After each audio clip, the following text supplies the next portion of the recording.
by devaluing the program and giving it to her less, she automatically, even if it's subconscious, she thinks, wow, it must not be worth this. Yep. If it's not worth this, now she has what potentially could turn into buyer's remorse. Yep. Or sometimes, which is worse, you get a person who...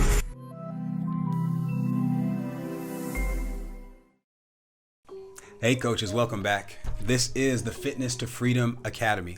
I'm Coach Jason, aka Cue Ball, and this is Coach Eric, aka 8 Ball. A little salt and pepper action for you. Today we are talking all things scaling the fitness business. We love this industry, we love these companies, and we love our coaches who are driving impact in the lives of their clients. Yes, sir. But the question is, how do we make an impact while feeling the experience of that impact? In other words, how do we scale up our business and have money in the bank? Wow. This is where trainers, typically when I'm talking to them, this is where they usually struggle, is going from level to level in their business life cycle. And in general, right, there's 4 phases of the business life cycle: startup, growth, maturity, and then death or exit strategy. We don't focus on exit strategy as much here. That's in our masterclass. But today's call, we're going to focus on those first 3 components. So whether you're in the startup phase, the building phase, or you're reaching maturity, these are the areas where we want to really highlight the practices of the business to be efficient and create recurring revenue models so that we can level up. Whether that means selling the business,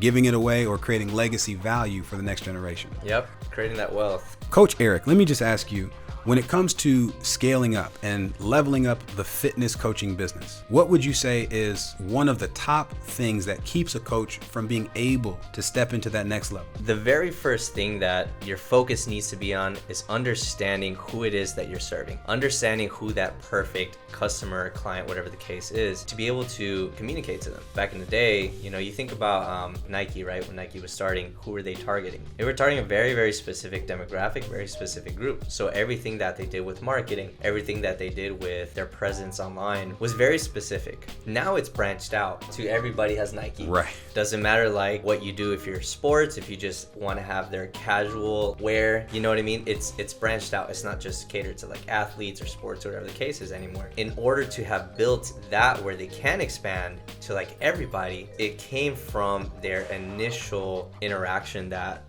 people had when they introduced their brand. Because of that, they were known for something. So everybody saw them as that brand that targeted that specific group. You got to think in terms of that as well. I feel like a lot of trainers are looking at all these viral people. Come on. That have like millions of followers, and they're like, well, if I can just duplicate what this person is doing, cool, I'll be good to go. But you're not at that place yet. You're not at that place where you can do that. The reason why people that are viral are able to kind of create a general program for everybody and anybody is because it makes sense. If I have 1 million people following me and I'm selling a general program that doesn't require a lot from me for $30 and 30,000 people buy it, right? There's a huge profit. Very good. But if I am not at that place where I can't do that, I don't have that presence, I need to really, really understand how to communicate to one specific group. Wow. To be known for one specific thing that I'm really, really good at. But I saw an ad, and this guy was,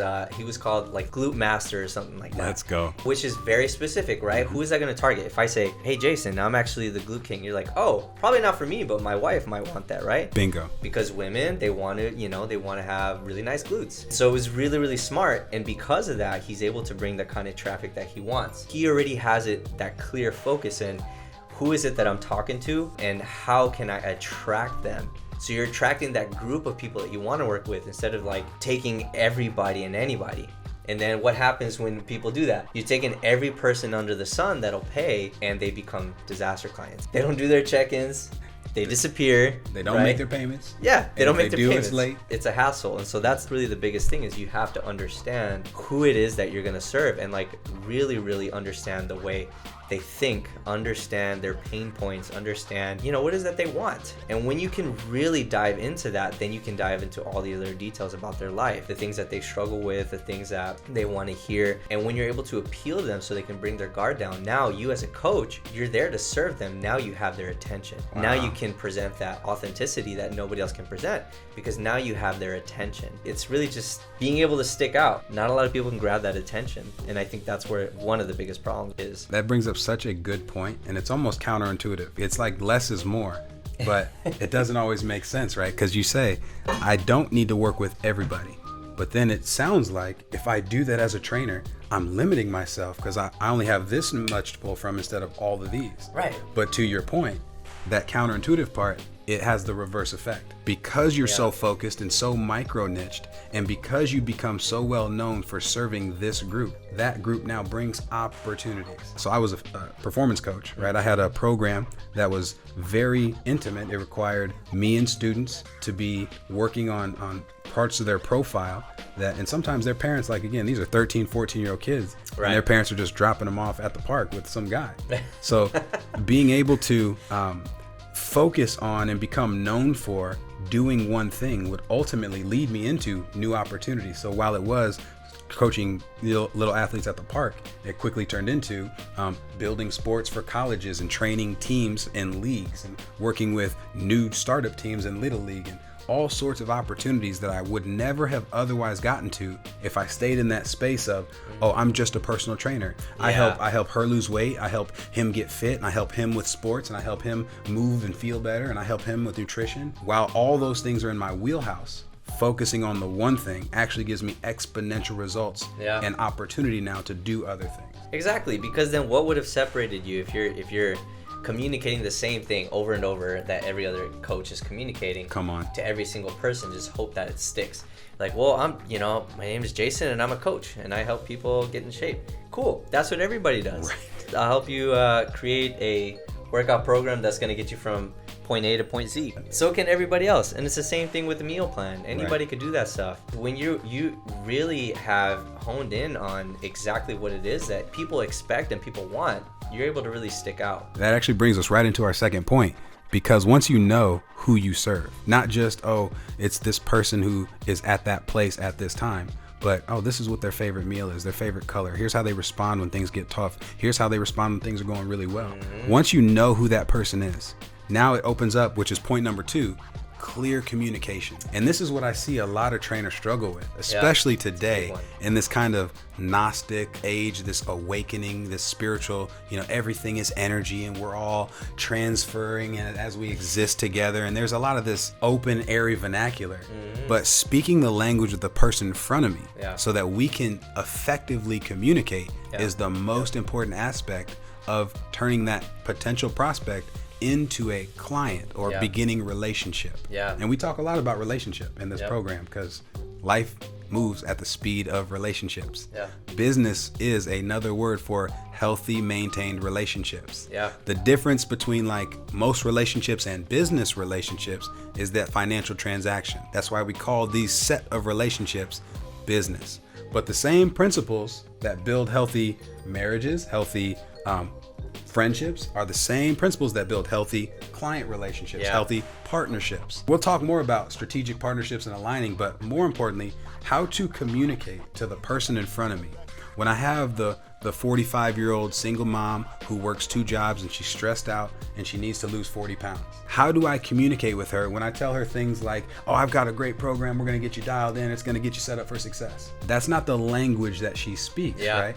She needs to know that I hear your pain. So when you get home after a long day and you still need to cook dinner, and you don't really feel like preparing, and one of the girls is asking for help with the homework, your son hasn't been home for a few hours and you're worried about him, that's when you're stressed. That's when your cortisol dominant metabolism kicks in. And that's really why you're looking for coaching now, to have someone help you break cycles and patterns. That's so good. And being able to identify with that person again and communicate to them gives them a lot of peace, comfort, and confidence that not only is this the time for me to break through, but you're the right person for me to break through with. And as a coach, that's the most powerful position you can be in, because that's what you've proclaimed to be, a helper, a solution for another person's problem. People are more attracted to hiring people that understand their situation, that can relate to them, rather than somebody that's just offering a service, right? Come on. And I'm not saying it's like that for everybody, right? But when you're thinking about the masses, right? And again, that's why it's important to know who you're serving, right? Jason, as you're talking about that woman who is in her 40s, who is probably pretty tired because she has a bunch of kids, she probably has a bunch of stuff going on, she probably has been, and if she's struggling with her weight, she's like 40-50 pounds overweight. She's probably fed up with trying to do all these things that may not work. She probably thinks that she doesn't have time, right? There's all these things I can speak into, to get her to see that I understand this, I understand that, I understand that. And sometimes just saying all these things that they're feeling, they have comfort knowing like, okay, Jason is actually listening and Jason is taking the time to understand where I'm at so he can help me directly into that. This is why it's important to know. So for example, we're talking about that woman, right? Now, if I know who that woman is, I can make everything that I do, all my messaging, my emails, my posts, every single thing that I do catered toward that group, catered to that demographic. And now I become that individual who specializes in helping that demographic through my specific mastery methodology. But how am I going to communicate that message, right, if I'm taking on a 70-year-old person that needs to train a certain way versus a kid who's 12 who just wants to improve in sports agility? You have three completely different people. You're casting your net out to attract everybody and anybody because you think, well, I'm a coach, so I'm here to help everybody. But you attract nobody that way because you just become a generalist, which we know that every time people lower their prices, which now there are trainers that are charging $30 an hour, right? I mean, I talked to a guy who told me straight up, he charges $6 an hour for some of his clients. I'm like, how is that even possible? And that's the thing. You devalue the industry. The whole industry, and not so just yourself. And that's a critical point you just brought up. Exactly. Because that does go into this, and communication around that.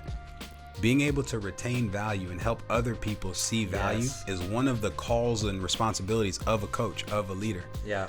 Every single time that you allow someone to devalue your program by agreeing with them, like, you know what, you're right, my program's not worth that, so I'll give it to you for this.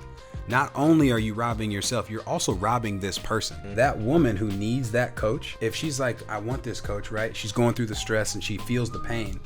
But then at the time to close, let's say it's $1,000 program and she's like, well, I can only do $250. Okay, well, you know, as the reasonable coach, because I'm a guy now, I'm a family guy now, I'm not a business owner, I'm just another trainer. I'm just the one here to help you. I mean, I help anybody, so I don't know how to tailor my approach. So I'm gonna do whatever I can to help this woman. But now she doesn't actually get the help she needs because by devaluing the program and giving it to her less, she automatically, even if it's subconscious, she thinks, wow, it must not be worth this. Yep. If it's not worth this, now she has what potentially could turn into buyer's remorse. Yep. Or sometimes, which is worse, you get a person who doesn't leave the program, stays in it, but is not engaged, not checked in, not plugged in. Yeah. So now you have kind of what we call energy vampires or leeches in the program. And again, turning back into problem clients. I'll give a real quick example. That same program I used to sell, right? It's a $2,000 program with guaranteed results. But every once in a while, I get the parents that are, oh, you know, can we do a group rate? Can we go session by session? And when I would do things like, you know, $100 an hour for a session, if you can't buy the program, it would inevitably turn, oh, can we do 50? Oh, can we do 30? And I've gone down to $25 an hour in coaching, right? Think about that.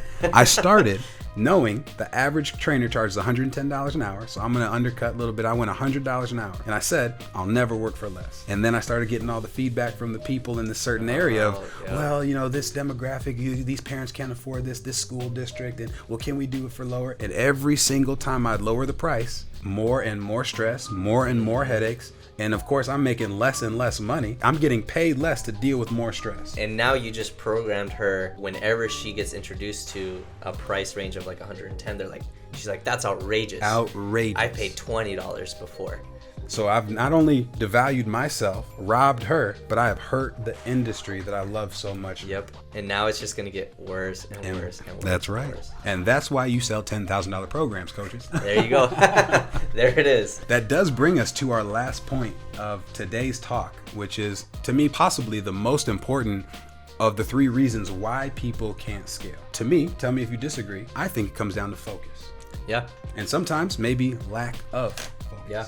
Yeah. I mean, it could go both ways, because sometimes as young business owners, and I was guilty of this, I focused on a lot of the wrong things versus some of the other business owners I have worked with who they just don't know what to focus on. It could be marketing, it could be delivery, it could be onboarding, it could be sales, but they're not sure what. Because they're not sure, they're ineffective at all of it. I know you've had a high level of success coaching online, so I'd love for them to hear this from you.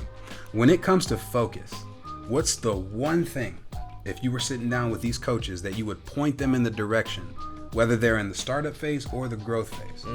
One thing they could focus on. That's an answer that could take all day. I could talk for hours on it. 30 seconds. 30 seconds. Okay, cool. The biggest thing that I've personally felt, and I know Jason, you felt this as well, if we have our hands in every single element of our business, we eventually are going to see a decline in quality and performance, and also our mental state. Yeah. That's where it's just like, it becomes like, this is too hard. I can't afford this. It's too much of a hassle. I'm just going to go back to my 9-to-5 job. I'm going to do this, I'm going to do that. And it's not necessarily that it's too hard or that it's not meant for you, but it's just the fact that you are making things way harder for yourself than it has to be. And you're burning yourself out. Which is often the case. Like, more often than not, that's the case. 100%. Yeah. This is why people give up too fast. And people give up too fast not because they were incapable. I want you to think about it like this. There's a lot of people right now that are working at a fast food place, which there's nothing wrong with that if that's what they want to do, right? But if they don't want to do that and they're miserable, right? If they're working at McDonald's, let's say they started a small business, right? Or started some kind of something where they were selling something, right? They had a product and they just were not seeing enough come out of that. Sure, I mean, maybe the business model wasn't good, maybe all these other things, right?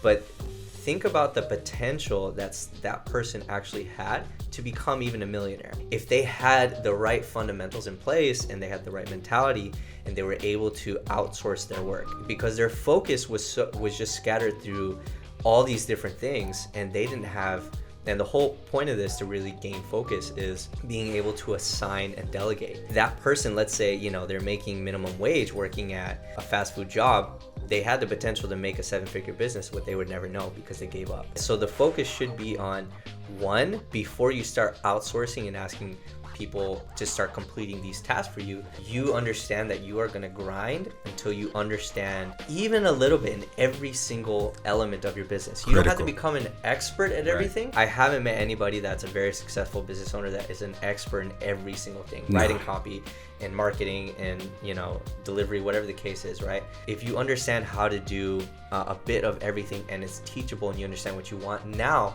I can start hiring and start looking for other people that can take on those tasks. Now my focus is on an area that I'm needed most. So now you don't have to work 60, 70 hours a week. Come on. You don't have to lose your mind trying to make things happen. You have a team of people. That's where it needs to be. That again goes back to this whole mindset of what we talked about, attracting the right people, being able to communicate to them in their language, and being able to focus on the right things in the right season. And from what I'm hearing you say, sometimes that might look like stepping back to work on your business rather than being stuck in your business. And some of the questions that I know coaches are going to have is like, okay guys, I hear what you're saying and this is great. I want to attract the right people. I want to be able to speak their language and I want to focus on the right things, but how do I focus? Or what is the right thing to focus on? There's obviously a couple of practical things, right? Rest, hydrate, exercise, nutrition, like those things are going to help you. Telling your clients. Right. All the same stuff we all know. I mean, there's like, you know, squeeze your nail bed 10 times and then pinch it and hold it for 30 seconds. You'll feel a neurological release. It might make you feel a little tired, but it's going to open you up, right? Sometimes you'll feel nasal passage clearing. So little practical things, again, compounding over time with these behaviors, these are going to help you with the right focus and be able to pull the trigger. But at the same time, what's the turning point, right? What's the catalyst that drives radical change?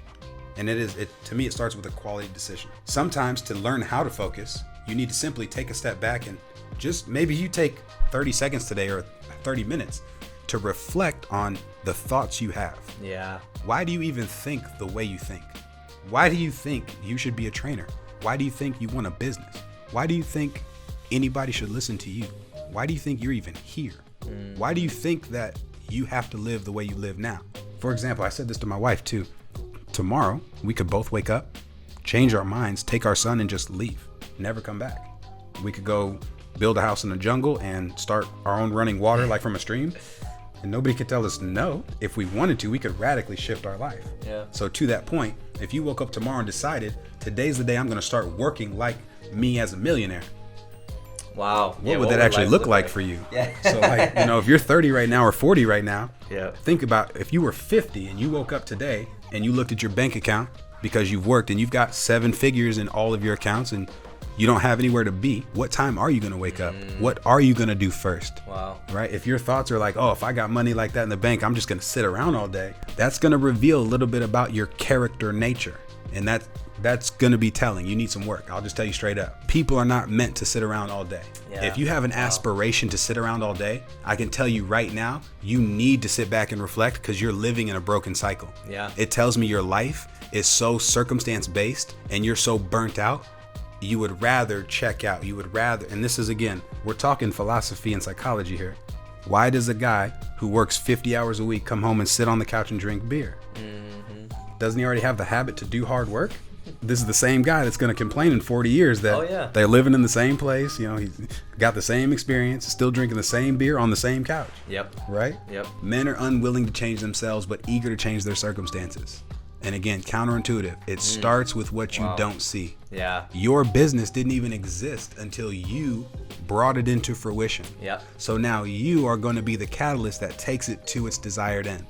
And to that point, I know we got to cut this short, but what is your end game? I'll leave it with that. Because that's going to help you determine what to focus on. Where are you going to finish? Coach, do you have anything else for him? No, I love it. Guys, stay tuned and wait till we drop the next episode. More to come. We'll see you there, coaches.